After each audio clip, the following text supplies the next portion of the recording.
Hello and happy Friday. Welcome to Find My Past Fridays, our weekly show about family history and all things interesting to family historians.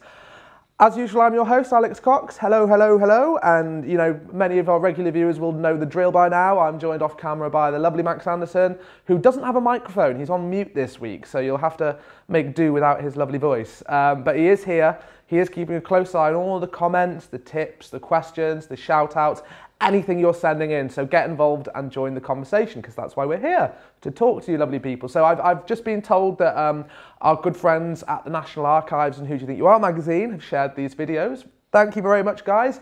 So if we do have new viewers who have come from Who Do You Think You Are or the National Archives, welcome. Thanks for joining us. We do this every single week. It's our opportunity to talk to customers and family historians live about all things going on in the world of genealogy, things we're excited about, things we're working about, and obviously to share advice, to hear feedback from you guys. So yeah, we hope you become regular viewers and join us again in the future. So yeah, kick things off, join the conversation, let us know where you're watching from. We're Brits, so we're obsessed about the weather. It's a very sunny afternoon in London. Tell us, where are you watching from? What's the weather like? The more far-flung and exotic, the better, but that's not to say we don't like hearing from people nearby as well.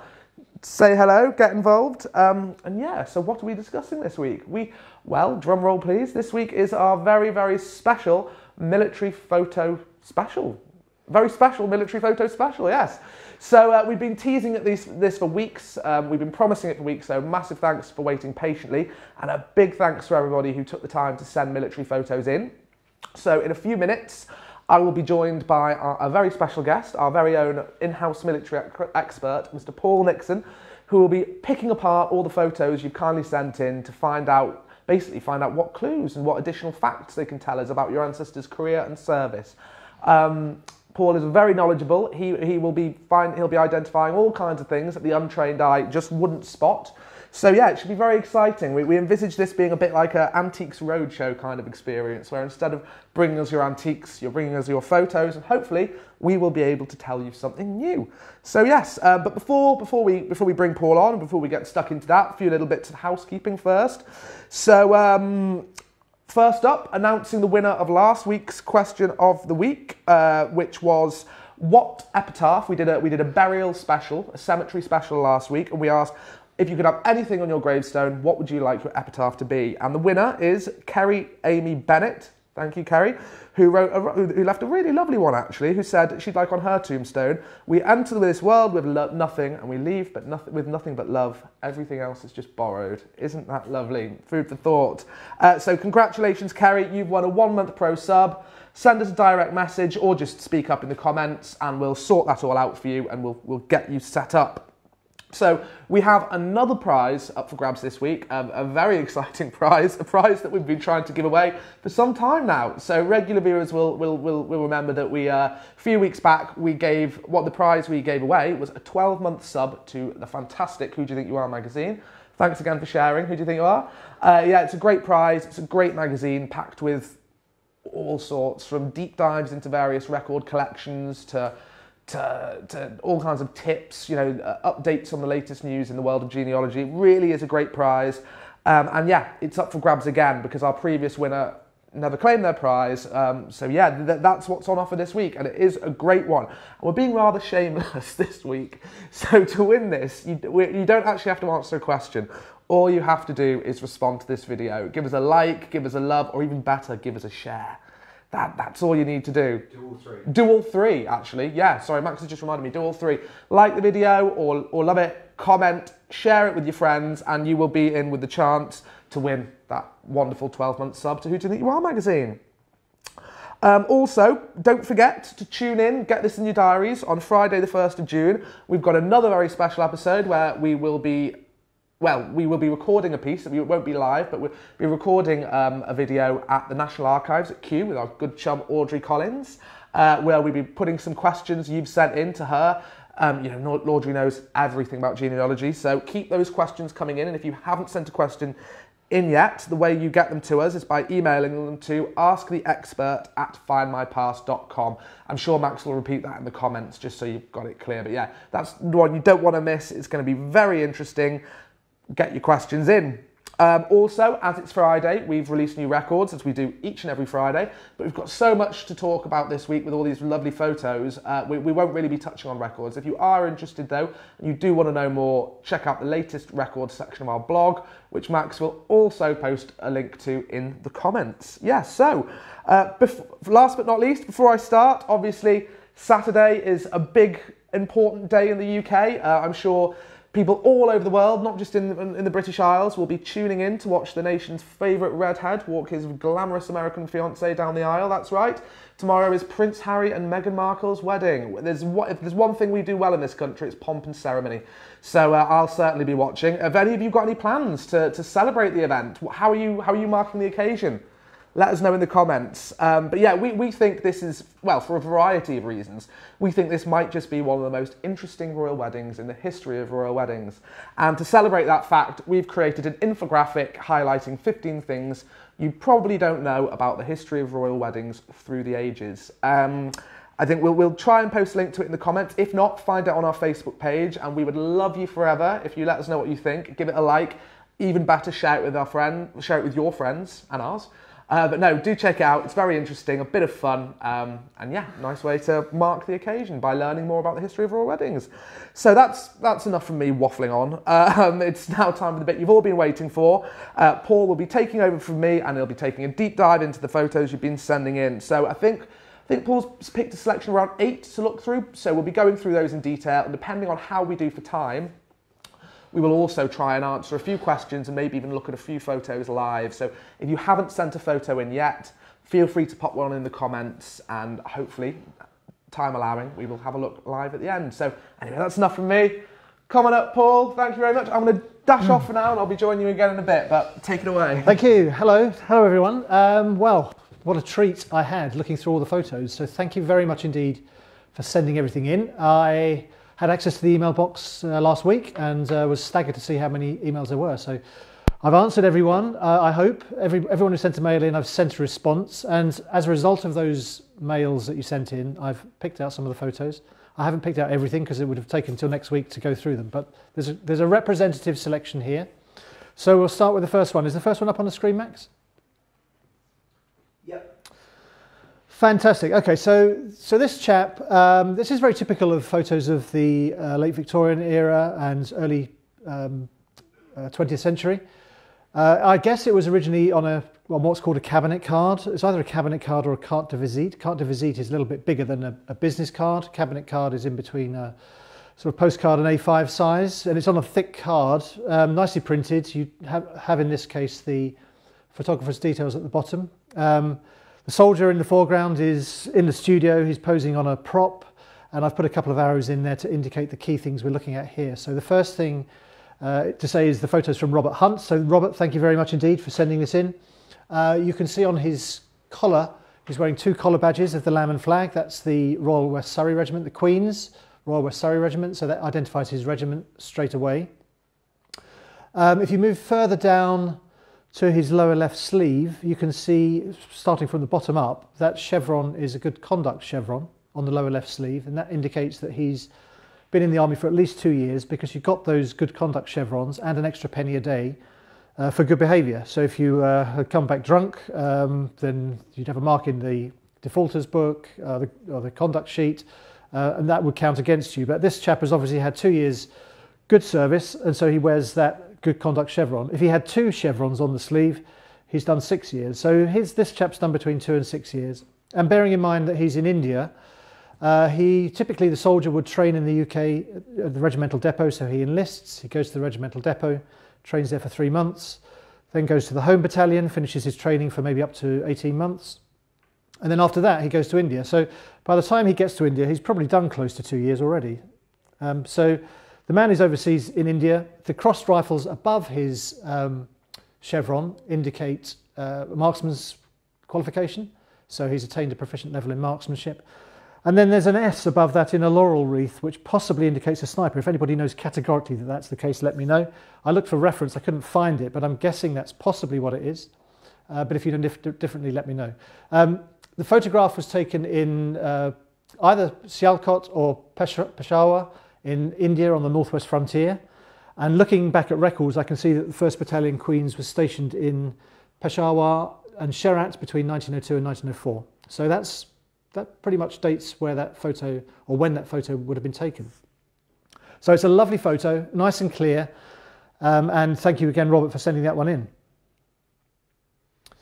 So we move on to the next one. This is an Army Service Corps man, and I just used this photograph, which was sent by Paul Rose in Australia, to illustrate the importance of a good quality scan. So you can see very clearly from that detail I've put on there that that's Army Service Corps. And what you're looking for on these photos is the cap badge. You're looking at the cap badge, you're looking at the shoulder titles, because on the shoulder title you'll have the regiment details as well.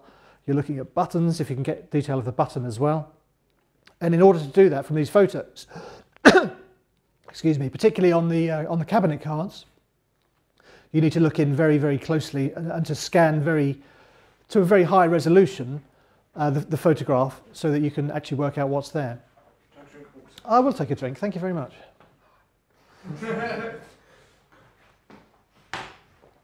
So, as I say, this man is Army Service Corps. There are no badges of rank visible on his arm. He's a very stern-looking chap, isn't he? It could have been taken any time between Boer War era and First World War, and we know this man did serve in the Boer War.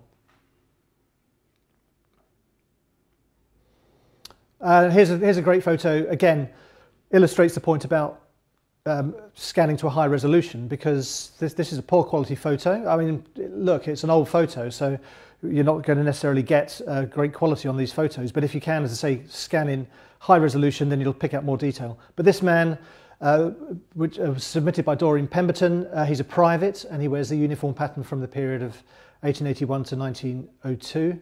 Those collars, those cuffs rather, they're known as jam pot cuffs.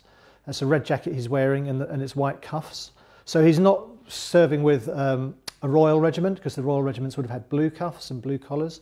So you'd have regiments like the Royal Sussex Regiment, anything with the royal in the title, or the Princes or Princesses Regiment. It's none of those, because it's not a royal regiment. It's a line infantry regiment, non-royal colours, facings on there.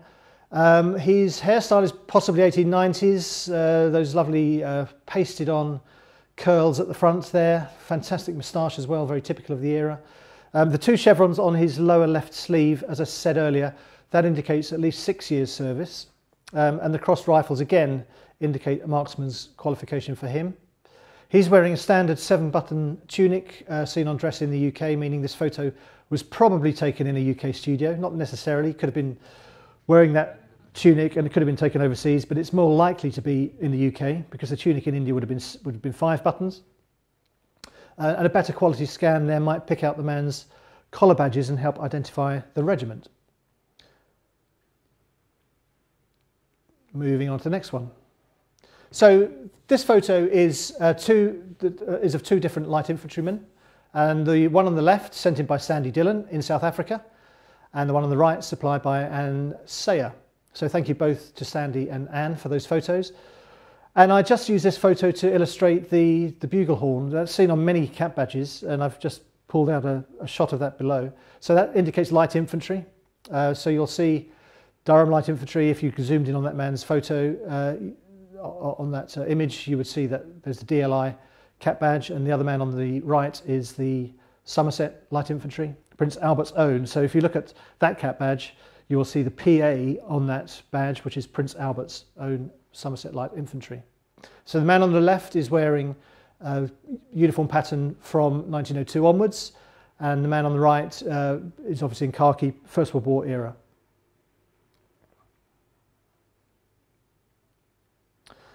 This is a terrific photo. It's an early photo. This is Royal Engineers, and it was provided by Chris Berry.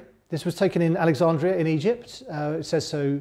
You can't see it on this photo because I've cropped it out, but on the bottom, this was again would have been a cabinet card, and it had on the bottom Alexandria, Egypt. So this was taken when this man was stationed in Egypt.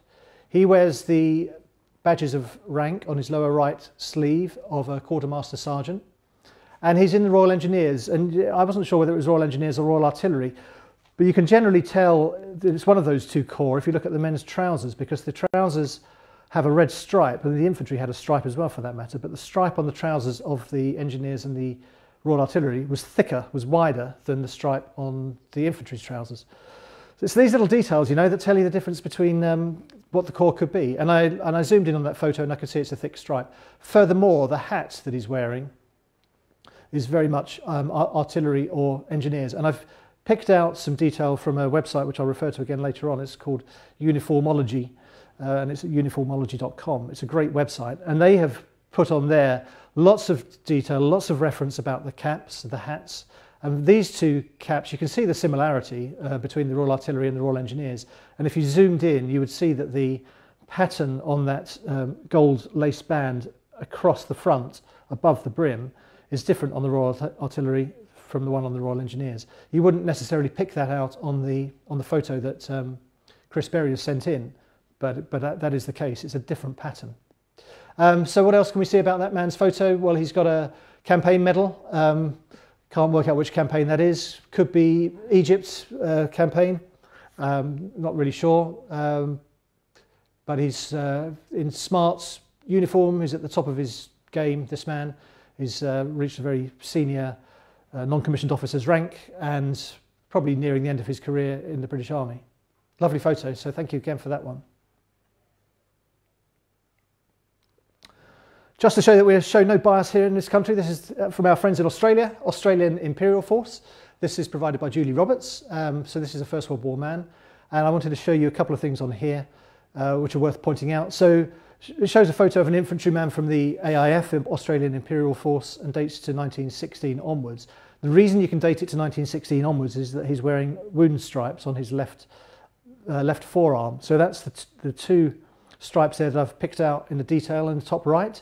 And the image to the right of that are actual wound stripes, which I found reference for online. So those are brass wound stripes which you would stitch onto the sleeve. And for every wound, you put a stripe on. So you see some men with 2, some with 3, some with 4, etc. This man's got 2 wound stripes. And that order to wear the wound stripe wasn't authorised until late 1916.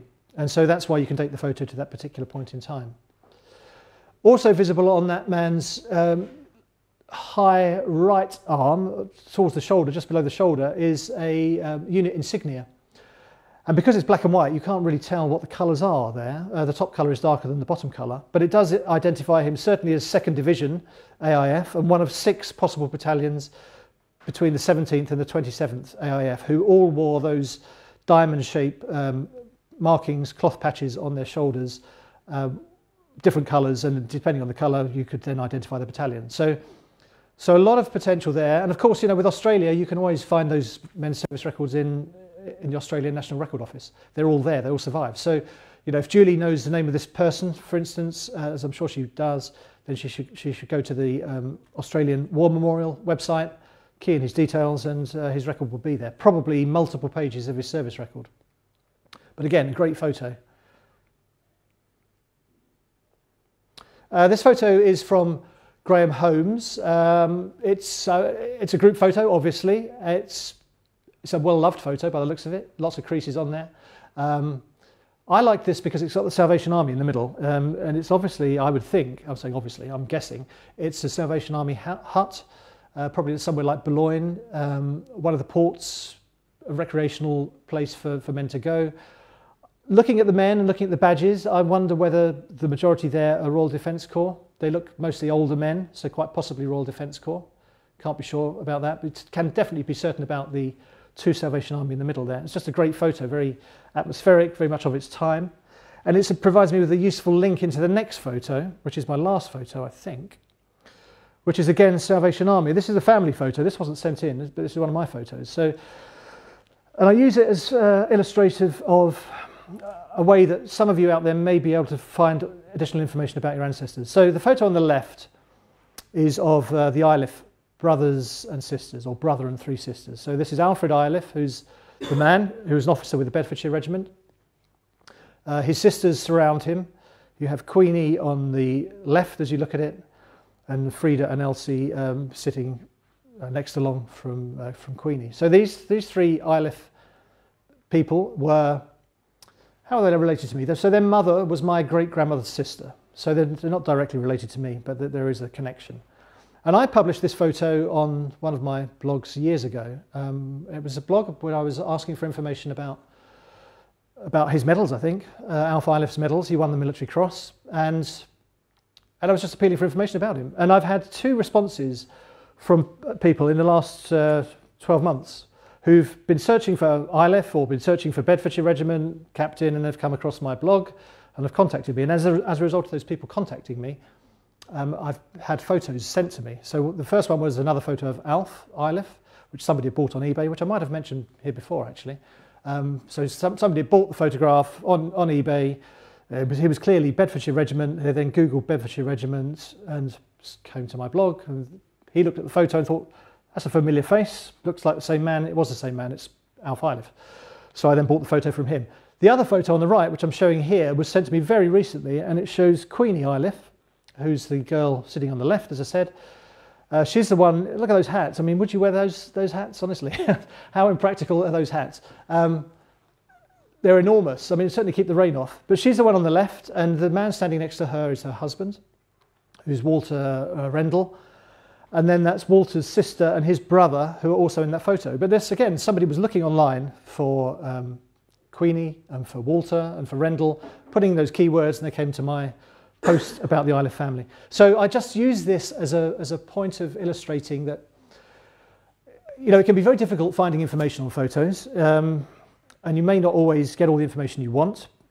And many people also ask about finding photos of named ancestors. You know, I get asked so many times, how would I find a photo of my ancestor who was in the First World War? How would I find a photo of my ancestor in the Second World War? And you can, of course, do the usual things. You can put searches into eBay, you can put searches into Google and all the rest of it. But if you set up your own website, set up your own blog, include your ancestors' names in email signatures, whatever, then the chances are that search engines are going to pick up that search that you have. So I would recommend that. And as I say, it's worked for me. It's worked for me very, very clearly in these 2 cases. And I use this, as I say, because it ties in nicely with the photos we've been sent. So we had the Eilifs, we got Alf Eilif and his sisters, we got the Salvation Army, which ties into the previous photo. So keep sending the photos in. We love seeing the photos. Just getting around to answering them all is the issue. Again, please, if you can, send high resolution shots, because we're looking to zoom in. So on this one of Alf, we'd be looking to identify his regiment by the collar badges, and you can see once you do that he's Bedfordshire Regiment. Again, luckily, it's an uncommon name, so you probably come across him anyway. But if you don't know the name of the person, if you're just looking to identify them by the badges, you need a high resolution shot. So this is my final slide. It's the next steps, useful resources. I mentioned Uniformology earlier on, and it's a great site. There are various forums there as well: Victorian Wars Forum, Great War Forum, WW Talk for the Commonwealth, and WW2 forums for the USA. Forums can be great. You need to treat them with a degree of caution, because there are always going to be people on there who want to get the answer in first, and it may not be the best answer. There can be a lot of gamesmanship, one-upmanship on forums as well. I do rate Uniformology. It's been put together by an expert whose opinion I highly recommend, and I respect him. He's a frequent poster, an expert on uniform on the Victorian Wars Forum, and he's set up this website, Uniformology, and it's full of very useful resource, very useful information. The other site is Soldiers of the Queen, which is another website which you'll find online. I haven't put the link here actually, but Soldiers of the Queen is a great website for Victorian photos, the Queen being Queen Victoria, of course. For books, for First World War, for the British Army in 1914, Ray Westlake, packed full of photos, lots of cloth badges identified on that as well, so do look at that one. I think that's pretty much it. Yeah, that is it for me. That was my last slide. Yes, my microphone is on. Max was just checking. Here I am again. You're under arrest. Oh no! No, the reason I'm not dressed like this, but just because it's because as soon as this is over, I'm dashing over to Kew to go to the National Archives at Night event this evening. Really looking forward to it, which is suffragette themed. So myself and Mary McKee, someone else from the office, is going as a suffragette. We're heading off over there. So this isn't just. Well, it is a bit to be silly. I wanted you to see my costume. I wanted to share.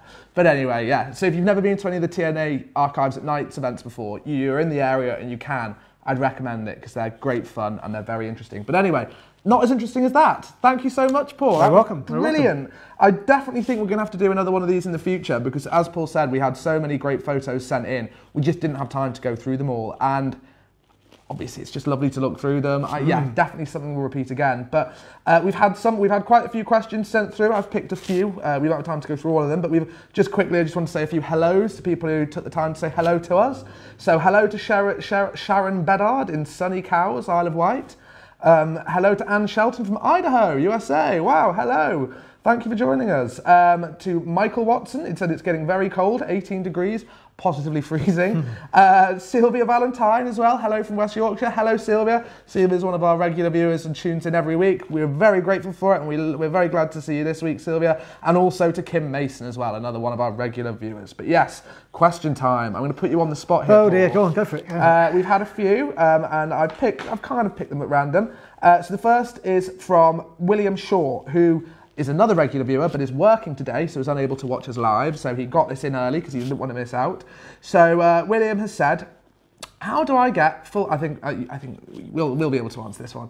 How do I get full service records relating to World War II for a non-relative? I've got as much as I can off the online databases and some newspapers thrown in, but was wondering if the full ones, or if there are any full ones available anywhere that would include additional details, such as next of kin.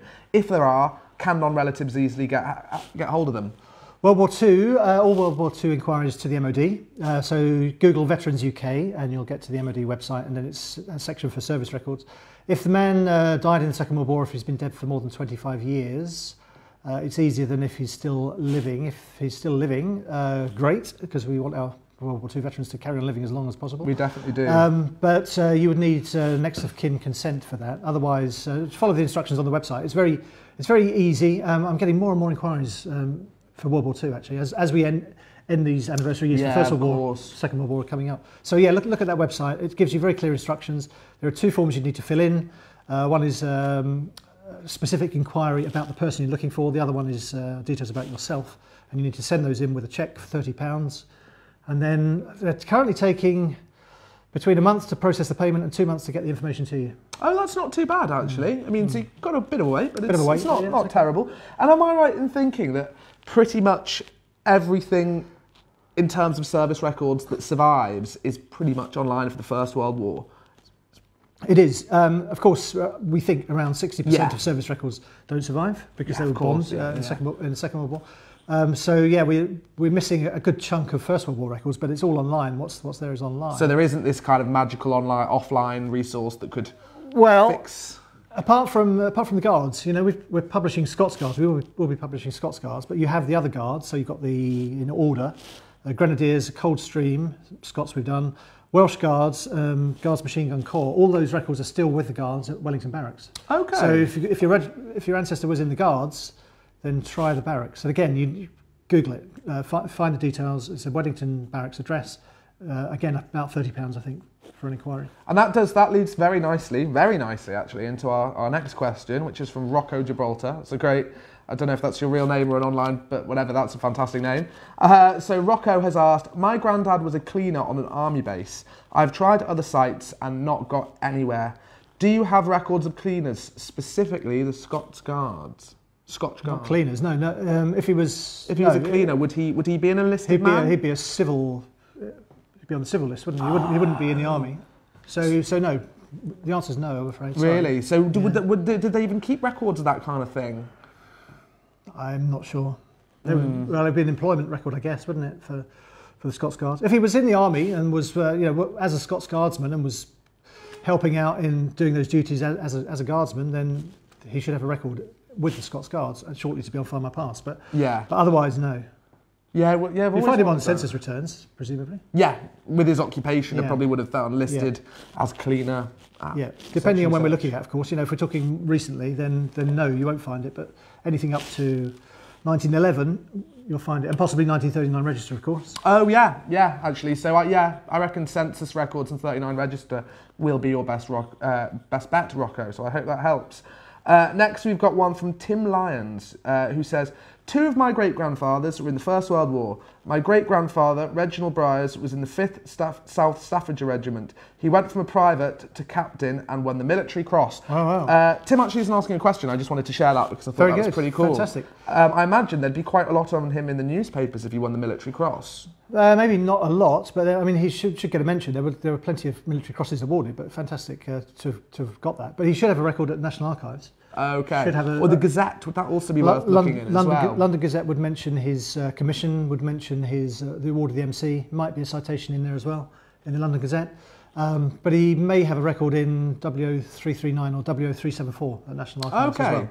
So worth checking that. Well, those records have not been digitised, so you need to. They're not. No, so you need to go there or hire a researcher to pull the records out.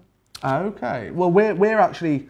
I know it seems like a long way off now, but we are starting to think about remembrance because obviously this is the last one of the centenary. It's the 100th anniversary of the war ending, so we're really starting to look ahead to that. So Tim, I would actually like to hear quite a bit more about Reginald Briers. So if you are watching and you do fancy sharing a bit more about his story with us, it'd be great if you send an email into the Ask the Expert address and tell us a little bit more about his story. I'd love to hear more. And we've got time for a few more, haven't we? What do you reckon, Max? Yeah, Max is giving us the thumbs up. We're at 3:33. I'm happy for you guys to go on for until 3:40 if you want. Cool. Well, yeah, we'll do 1 or 2 more. So we've got one in. Actually, this isn't a question. This is just showing that you're having an impact, Paul. You're getting results already. So it's not for my wife, is it? No, it's not. It's from Sue Tidd. Unless Sue Tidd's your wife. No. Sue Tidd said, massive thanks. Thank you, Paul, for helping identifying a couple of old military photographs I have which were taken of a prisoner of war in Switzerland during the First World War. With this help, I've identified the correct person and have since found his service record. Very good, very good. Do you remember the photo in question? I don't. I remember the name. I remember Sue's name, but I don't recall the photo. But well, very pleased to have helped you, Sue, and I'm glad it's led to some positive ID. Definitely, great. And yeah, also again, Sue, after you found the service record, I imagine you're getting a pretty clear idea of their career and story now. So again, tell us more. It'd be great if you could send an email into the Ask the Expert address and give us a little bit more information because.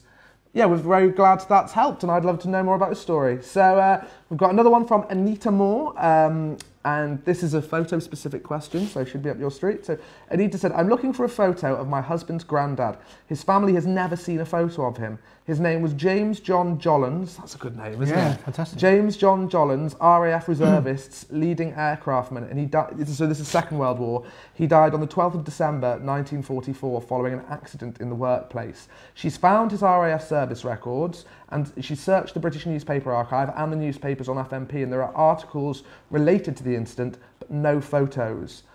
She has contacted the squadron and they haven't got back. Do you have any other suggestions or pointers anywhere she could be looking? Well, as I mentioned earlier, join the forums, join the Second World War forum, post a request on there, because just the mere fact of putting that post on the forum will mean that the search engines will pick up on it. So if somebody else is looking for that same name, that this lady's inquiry would pop up. So it's possible that the photo could come to her in that case. And also think about doing what I did, as I say, write a blog post, when you're posting on forums, put his name in the signature, so whenever you put a post on, his name will appear. So photos sought for blah, blah, blah. I get you. Put a search on eBay, put a search on other sites, other online auction sites, so that if that term ever does come up, then you stand a good chance of getting that photo. So it's basically like fishing. You've just got to cast it out and hope someone bites. You may never be successful, actually, unfortunately, but well, you've got to try. And also, I mean, she said the squadron haven't got back to her, but I would have thought the squadron would have had some. Do you know if they keep photographs? There are often photos of men in the squadron, but not necessarily identified. So you'll see a group of people, but you won't necessarily know who's who on there. But if she doesn't know what he looks like, does she? But no, unless any physical descriptions have been passed down through the family or anything. So the RAF service records I don't think they include physical descriptions. They're mainly pension-based, aren't they? For the first this is second. They will include physical description. They should include a description. And they go up to 1939, the ones we've got, haven't we? So it might be just a bit early for you. They do, but we don't. I mean, it's not complete that we have from 1908 to 1939. We have a few for that Second World War era, but not complete. What I was going to say, if you do get a photo of the squadron, again, use that, post it, say, here's a photo of the squadron, can anybody identify people in it? If people identify names, faces in that squadron, you can cross those off, can't you? It's not your man. It's going to be a very slow process, but cross off those who were killed. It can be done, but it'll be tricky, I think. And we've actually just had a tip sent in from Chris Lang. Thank you, Chris. Chris is always a source of great tips. Chris has said the RAF Museum at Hendon and the Imperial War Museum hold a lot of RAF photos. Possibly not one specified name, possibly not one specifically named for him, but they do have lots of squadron photos. Yeah, they do. They're not often named. I mean, I was looking at IWM the other day. You can do a search on the catalogue online. It's not the best experience in the world, but you can search online. They do have a lot of photos though, and I suspect that everything that's within the archive isn't necessarily online, so it's probably worth inquiring. It's worth a go, isn't it? Yeah, and as Chris says, Hendon as well. So this one has come in from Sue Pooley Eliza, and Sue has asked, is there anywhere that I can find pictures of all the uniform styles used by the British in the American Revolution? Well, I would try a uniformology to start with. I don't know how far back they go, but that would be my starting point. There's definitely books out there on it, I'm sure there is. Do you know what actually might be, if you're looking at in specifically Revolutionary era, what do you call them? Reenactment groups. Mm-hmm. They normally do their research. They're normally very well researched, aren't they? So that might be... They are. I would just Google it again. Always go to Google and put in the term you're looking for and something's going to come up. So yeah, just Google what you're looking for, British Army, uniform, American Revolutionary War, and see what comes up. That will be... I think they did have some rather fabulous uniforms back then, didn't they? They certainly looked smart. So we've got one from Chris Jean. And Chris has said, are there any reserve records for soldiers who were transferred into the reserves after 1919? Transferred into reserves? No. Well, they'll still be serving soldiers. And so in 1919, if you're a reservist, you're still technically serving. So if it goes beyond 1920, then the records should be with the MOD. Okay, so yeah. There's your answer, Chris. Get in touch with the Ministry of Defence and check out their website. So again, Google Veterans UK. That's the term. Is that the main website? That's the term to use. That's Veterans UK. Yeah. I need to get on there actually. I need to get my grandfather's service records. And last but not least, follow up from Rocco, who's just said, thanks, Paul. He also served on HMS Ajax in the Navy. Is the Navy the same? He was a cleaner on that too, all of his life. As far as I know, Rocco, it is. Yeah. Interesting. Yeah. So I think Rocco, probably normal occupation records, censuses, that kind of thing is probably your best bet because we aren't aware of any specific military records that would document cleaners. But yeah, I think looking at the time, I think we should probably call it a day, as I don't want to be late. I'm all dressed up. Just send one more tip. Have a look at this. One more tip. Jen. Oh, Jen. Jen is one of our US experts. Jen has just said. And this is for Sue, who was asking about the British and American, the British uniform styles during the American Revolutionary War. Jen has said, try the Library of Congress, Daughters of the American Revolution for Revolutionary War images. Great. Oh, I'm going to look at that myself. Thank you very much, Jen. So yeah, I think, before I go, just remember to get that prize, the amazing prize of a 12-month subscription to Who Do You Think You Are magazine. Comment, like, and share. That's all you need to do, and we will announce the winner next week. But yeah, thanks again, Paul. Thank you. And thanks to everyone who sent them in. One final thing. Audrey Collins, Ask the Expert email. Yes, one final thing. Audrey, who I was looking at the comments before, and Audrey, you may not be the nation's favourite redhead, but you're definitely our favourite redhead. Definitely our favourite redhead. Tune in on June the 1st for our special at the National Archives with Audrey. Keep your questions coming through to Ask the Expert at Findmypast, and we will see you next week. Very good. Have a good time tonight, Alex. Thank you very much, and thanks again. Bye, guys. Bye. Have lovely weekends. Bye-bye.